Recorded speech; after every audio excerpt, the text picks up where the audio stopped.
Hi, everybody. Tim Hughes here. I'm the CEO and co-founder of DLA Ignite. With me today, I've got Tom Willis, and we're going to be talking about his new book, The Great Engagement, where it's the great engagement with the word resignation crossed out.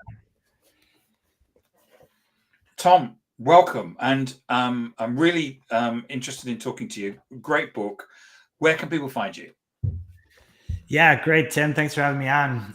Well, the website is thegreatengagementbook.com, not surprisingly, thegreatengagementbook.com. And then I'm pretty active on LinkedIn under Thomas Willis, live in Michigan here in the United States. Yes, you're Thomas, aren't you, on LinkedIn? I remember searching for you. And so as I said, Tom, great book. What was the inspiration behind it?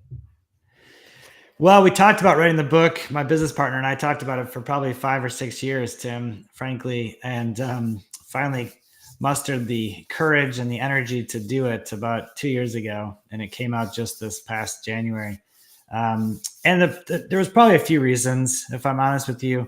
One of them is we just wanted to reach more people, reach more leaders that maybe didn't have access to some of the ideas that are in the book. We have a approach to culture transformation that actually we promise results, and we think it's pretty good stuff accordingly. And so we just want to get it into more people's hands. Another part of the reason, to be honest with you, is a little bit of ego, I think, for both of us to be able to write a book and to have our name on it. I hear being an author is a good thing, Tom. It is. It's a whole new level of sort of how you see yourself. It's been a fascinating journey from that perspective, from the imposter syndrome all the way through to owning it and now doing keynote speaking about it. So it's been a lot of fun in that regard. And it's also sharpened our thinking quite a bit. You know, the discipline of writing a book is not easy. I have a lot more respect for authors now. Yeah. So I know when we had the preparation call, you said to me, 70% of people are disengaged at work. Am I right in that? Yeah, it's pretty sad. It's quite sad, frankly. Just a few months ago, Gallup released their latest engagement survey, and that's what they determined. It's at an all-time low, I believe, as far as engagement goes. That only about 30% of people are engaged, which means the vast majority of folks are just kind of showing up and doing their job, but not exactly thoroughly engaged in what they're doing. And about 51% of folks are either open to or actively looking for another job. So that's pretty sad as well. I guess in the current climate, that actually you've got a certain amount of people that are only working there because they probably feel that they can't find something else. Yeah, it's sort of I got a paycheck, so why take the risk of Absolutely. Let's batten down the hatches for 12 months or something. Yeah, which is sad. And I think there's so much that can be done about it. But at the end of the day, it's really upon the leader and leadership team to really look in the mirror and say, what can we do about this? So what other common traits have you seen in exceptional culture? Yeah, great question. Well, the first is what I just said, which is an acknowledgement that we need to own and shape the culture as the leadership team. And it always emanates from the CEO or whoever's at the top. Yep. If it's a school superintendent or a nonprofit president or a large corporation CEO, that ultimately the culture is emanating from their leadership style. And the challenge is that most folks don't realize that most of culture is like an iceberg. Most of it happens unconsciously. And so if we're going to go about shaping a better culture, even if you have a good one, how do you make it better? It starts with looking in the mirror and saying, we got to go to work. We got to be intentional about this. And we got to become much more conscious about how we're showing up at work and the unintended consequences of our behavior and who we're being and how we're acting. And so, my next question was, what role does leadership play in driving engagement? But in a way, you're answering that, which is it's their job, isn't it? Yeah, exactly. My business partner, Brad, likes to say that, partnerships are not 50-50. They've got to be 100%, 100%, meaning in this case, the leadership has to own the culture 100%, and they have to inspire their team members to own the culture 100% also. There's this idea we're all cultural ambassadors. We all own the culture, and we're either adding to it with every single decision, every single conversation, every single email that we send, or we're detracting from it. And there is no neutral. And so as leaders, as employees, we all have to be 100% bought into a bigger vision, which is at the end of the day can be really as simple as we all want to make it better here. How are we going to work together to make this culture a better place to work and a place to be much more engaged and much more fulfilled? And leadership is hard, isn't it? It is not for the faint of heart. That is for sure. I always joke with leaders that the good news is that you're in the room. The bad news is you're in the room and you need to own it and step up and take ownership of it and stop blaming other people or circumstances or the economy, or especially, this generation, because it is what it is. We have to radically accept whatever it is. And then we have to go to work on making it better. Yeah. So, you had asked, Tim, I don't think I answered your earlier question about what makes an exceptional culture. And there's lots of things. We could talk about this for hours, but I'll give you 3 that we think are at the top of the list. One is, is a truly engaged culture. Well, what does that mean? Well, it means people are engaged in the mission, the vision, the future, the purpose. They're engaged in it. They care. They come to work because they care about what the organization, what the team is trying to bring into the world and the value that the organization is trying to provide to its customers. So engagement in that mission, being on a mission, not a mission statement, those are mostly useless, frankly, but being on a mission that animates you is probably the most powerful piece of it and the biggest indicator of an engaged team. It's the old story, isn't it, of JFK was going around NASA and he goes up to the janitor and says, what's your job? And the janitor says, sir, I'm helping put a man on the moon. Nowadays it'd be a person on the moon, but in those days it was a man on the moon. Exactly. Yep. And where everyone owns it. We all see our piece in it. And that janitor really believed it. In fact, the most inspiring person I've met in the last 8 years of doing this work across the country, Tim, is actually a janitor at a university, because she had the same view that her job was to provide dignity to the students there so that they could go out and they could make a difference in the world, because they deserved it. They deserved honor and respect. And she went on and on. It was amazing. It still gives me chills. And so by far, that's the biggest indicator is that culture of engagement, of inspiration. And ultimately, if we can convert that into aspiration, where people actually have their own aspiration, that's even more powerful. The second is what we would call a coaching culture, a culture where people coach each other. They help each other grow. They help each other get better. And now coaching is only coaching if it's asked for. So that's part of the magic of it, is you got to figure out how to create a culture where people are open to it and they're willing to listen to each other, because nobody knows everything. We can all learn from each other. And then the third big one is a culture of integrity, a culture where people do what they say they're going to do, which seems so simple, but it's astounding to me how infrequent that really does exist, especially in our society. We say, well, I'll try to do that. And so helping to really create a much more solid culture where everyone does what they say they're going to do. When you bring those 3 things together, you have a really powerful and very engaged team. So is the culture, is the coaching a bit like a learning organization, or is that the same sort of thing? I think so. Yeah, I think that's call it coaching, call it learning, whatever. But the idea is that we don't get defensive when somebody else gives us an idea. When somebody else has a different perspective, we're able to be capital I inclusive. We're able to include their idea into our thinking, even if we don't agree with it at first. But just to be able to consider it and to be able to let it in is a really powerful mindset. There's a Jeff Bezos, isn't it, that says that they have that rule about disagreeing, don't they? Where you're allowed to disagree, but you've still got to back there's at a meeting, there'll be an agreement on a way ahead. You can disagree with it, but you still have to go with what the agreement is. I can't remember. General. Someone might tell me what he calls it, but that's the. I've heard something similar from Colin Powell, Yeah. that, when we're in a meeting, when we're discussing things, disagreement actually stimulates me. He says that stimulates me at that point. But once we come to an agreement, then disagreement goes away, and we have to walk out of the room as if we made the decision. We have to own it as if we each made the decision ourselves. That's what loyalty means at that point. So, what's the biggest barrier to this? Well, that's a good question. I think a lot of times it's that we don't even slow down and think about it. We just think that, well, the culture is what it is. It's and leaders are kind of throw up their hands like, what can I do about it? It's always been that way. So I think that's probably the biggest thing, is that leaders aren't even aware that they can go to work on it. And we've worked with thousands of folks across the United States, into Europe, into Alaska.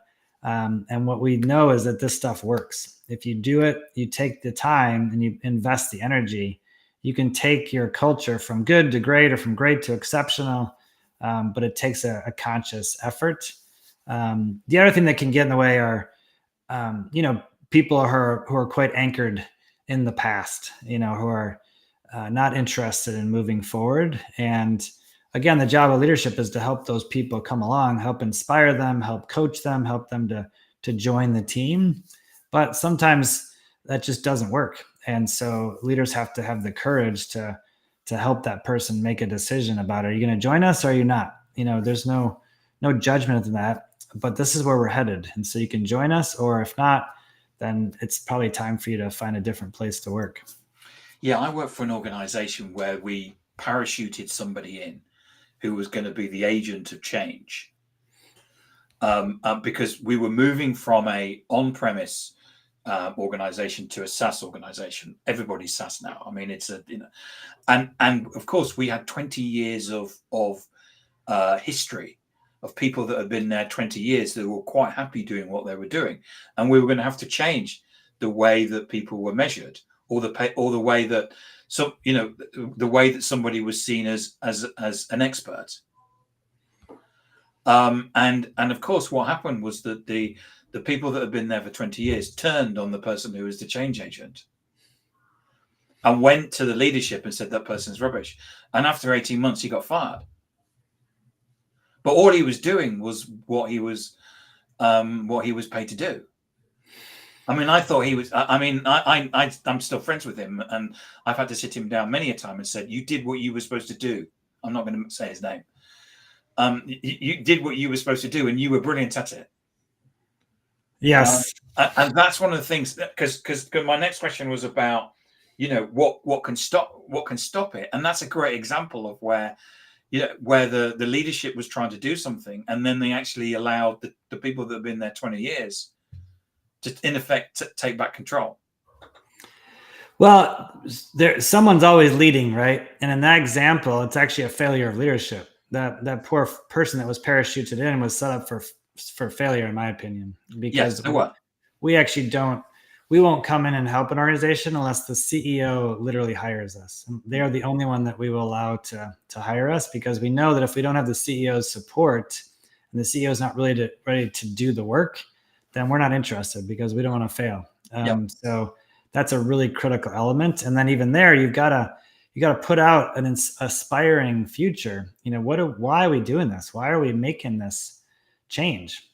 Change for change sake is what people look at it most of the time. So you gotta help people understand that. And usually folks who've been there for 10, 20, 30 years, doesn't matter. If they see a compelling future, then they'll join you. But if there is no compelling future, then they're going to just go back to their comfort zone and sort of stay where they are. So how do you sustain this? Because you'll fly in, you'll do a whole load of stuff, and then you'll fly out. It all then goes back to where it was before, doesn't it? No, that's one of the things we're quite proud of, actually, is that, folks will call us years later and they'll say, what is so amazing about this work is that it's still existing, and here's an example, or here's an example. And part of it's in how we structure our approach. We always start with the CEO and the executive leadership team. We go through a pretty intense 5-month journey with them, frankly, that starts with a very intense few-day retreat. And then we support them with individual coaching and individual mindset shifts. And then 95% of the time, they will then do the same thing with their next level of leaders. So it could be 20, 30 people, and they'll go through that same 5-month experience. The difference is we are co-leading it with the executive team, so that when those middle managers look up, they're not seeing Tom Willis, they're seeing Tom Willis plus their executive team. And so it's like, oh, this must be serious. This must be real. This must be where we're headed. And the executive team is providing real world examples. They're being open, they're being honest. They're not, hiding behind their professionalism. And that's what starts to create the momentum. And then there's even a third phase that we're not involved at all. We're sort of in the background coaching them as they continue to carry this work to the rest of the organization and to the rest of the employees. In fact, we have several clients that literally take some of our curriculum and they put their logo on it, and now they're running programs without us. And we love that. We think that's fantastic. So how do you measure this? How do you measure success? Yeah. Well, that's a great question. It depends on what the CEO is going for. So we spend several hours unearthing that at the beginning to say, what are you going for? What would success look like? And so in some cases, it can be, really straightforward. We are losing money and we need to stop the bleeding. We need to become profitable again. Or it could be on the softer end. It could be, I'm tired of babysitting my people and having them come to me when I want them to go to each other and work out issues between each other. And I'll come and help when I need to, but I don't want to do it every single day, all day long. So it could be really anything on that spectrum. It just depends on what they're trying to accomplish. Right. And how do you balance business goals versus exceptional culture? How do you bring in the strategy of the organization and make sure that the thing's interwoven? Well, yeah, great question, Tim. Most strategic plans fail, like 85% of them, depending on which article you read or which source you trust. But most strategic plans fail, and it's because of this, because there's not a strong foundation of intentional leadership, management, and coaching are the three tools that we talk a lot about. There's not an intentional foundation of a strong, engaged culture, because that's what you need first. You need to build a strategic plan and business goals and everything else, tactics. All of that needs to be built upon a strong foundation of culture. And if you don't get the culture right and the engagement right, then most of that stuff isn't going to work. Yeah, I agree. And so how do you start? Call us. Not calling you, Tom, is not the answer to that. It is not the answer. Okay. All right, I'll retract that answer then. Read the book. I mean that genuinely. There's a lot of stuff in our book, The Great Engagement, that are very pragmatic. We tried to keep it plain English. We didn't try to insert a bunch of consultant lingo and BS. We wanted to keep it very easy to understand. There's some very pragmatic tools in there. Folks that buy the book have access to our Elevate system, which is literally personalized to the person. They go on our website, they take a 5 or 10 minute quiz, and it produces a 37-page customized workbook that gets at the heart of their unconscious, what we call default success strategies, the things that are motivating them and the things that are driving their behavior. And when you start to come together around a tool like that and start to coach each other, you can have huge breakthroughs in relationships and start to really come together. So it's possible to really tackle this on your own, but it takes a tremendous amount of work. It's, as we like to say, find someone that can help you, that can help facilitate it, that can help coach you through it, because it's just like every professional athlete, right? The Olympics were in Paris. None of those Olympians made it there without a coach. And yet as leaders, we don't think we need a coach sometimes. But why? Why wouldn't we accept help? Why wouldn't we bring on somebody that can help us? In fact, when I was the CEO, I felt like it took me about 4 or 5 years to build a great team. And I think with our work, I could have done it in 5 months if I'd known it existed. So it's really an accelerant when you find the right person, but you got to find somebody who's willing to guarantee results and to promise the outcomes you're looking for. Tom, thank you so much for coming on and talking today. I agree with you. It's a very easy to read book. As with most books today, you've got a lot of diagrams in there, which breaks up the text, and you've got little exercises and that to do as well. So that's good as well, which keeps the interest going. So yeah, I loved it. Great book. Certainly recommend it. So if I wanted to buy a copy, where can I get one? Yeah, it's on Amazon. That's the most obvious place. If you're looking to place a bulk order of over 50 copies, shoot me an email and we'll connect you with our team and help you place that order a little more easily. My email is just tom@phoenixperform.com, or like I said, you can find me on LinkedIn or go to thegreatengagementbook.com. Excellent. Tom, thank you so much for coming on and talking about your book, The Great Resignation, through engagement.